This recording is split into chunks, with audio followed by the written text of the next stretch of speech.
Hello, I'm Dr. Stephen Reedboard, and this is More Than Meds, where I talk about psychotherapy and psychologically informed psychiatry. But today I'd like to do something a little different. I'd like to talk to you about the top 5 reasons you should avoid psych listicles. Now, what I mean there are listicles, that is, list articles.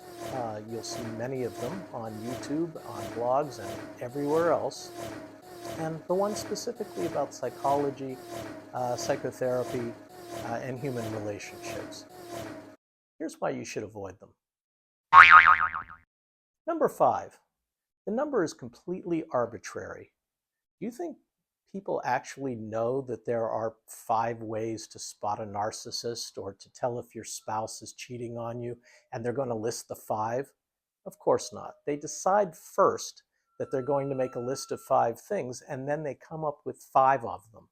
Some marketing genius decided at some point that having a headline or a title on your blog post or on your video with a number in it gets people to read it or watch it.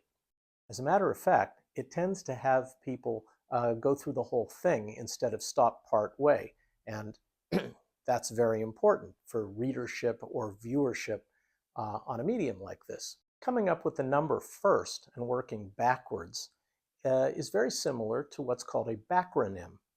That's when someone makes an acronym by starting with their endpoint first, the word that they want it to be known as, and then go backwards and find a phrase that can be represented by those letters.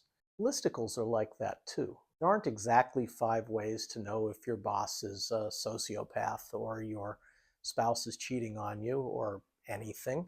A person who's making such a listicle is just deciding on the number first and then coming up with 5 of them.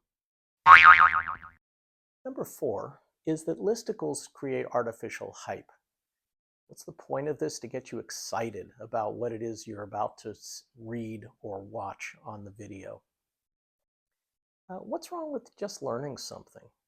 Instead, we have this attention economy. It's kind of a dopamine economy, although that's itself an oversimplification. Everything's all hyped up. There's all these jump cuts and jumping around and flashy pictures and colors. And why? Why? Are you guys all on sedatives? Are you like, you can't just pay attention? No, it's got to be jumpy and exciting. Really? That's a pity. People are bored by normality nowadays. But listicles are manipulative. They're a little bit like intellectual fast food. You know, goes down real quick, but doesn't have much nutrition in it. Number 3, sometimes points are repeated just so that it's the right number. For example, I talked in the last point that it's artificial hype and it's manipulative, but that could be a separate one. I could have made that the next one. Number 2, sometimes the same point is repeated just to make the list longer. See what I did there? And number 1 is that listicles oversimplify complex ideas. It turns them into superficial, bite-sized pop psychology. For example, there's a lot of listicles about narcissism. You know, how to tell if you are a narcissist, how to tell if your friend is a narcissist, or, you know, what are the signs of narcissism? Does anybody actually tell you what narcissism means in all of these? You think you know? You don't know, not unless you've studied this carefully.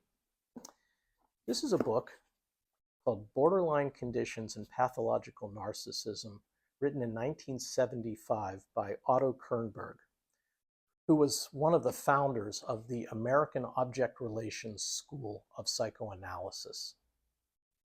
Otto Kernberg is still alive at 95 years old. And if you just look at his Wikipedia page, there's pages on this theory.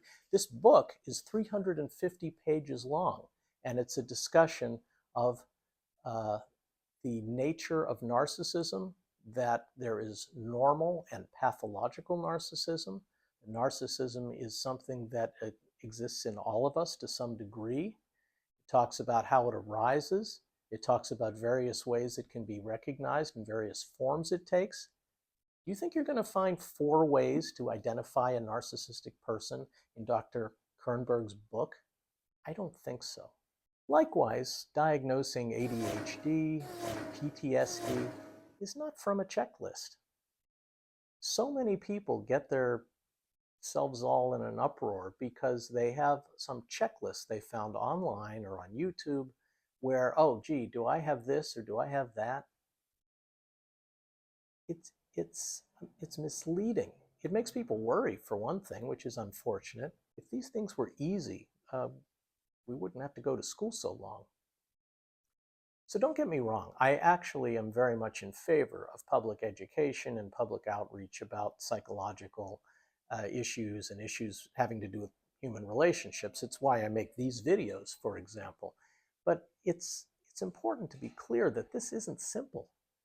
You're getting guidelines. You're not getting how to spot something. How to spot something isn't even the right way to form the question. It would be a little bit like if you saw a video on how to make a suspension bridge. You would learn the concepts about how to make a suspension bridge, but it doesn't mean you can go out and make one. That's a little different. Listicles kind of obscure that difference. It gives you the false impression that you know more than you do. And I'm sure you know more than I'm giving you credit for, but the truth is, these things are not so straightforward. There aren't really 5 ways or 7 ways to understand anything in psychology, not in depth.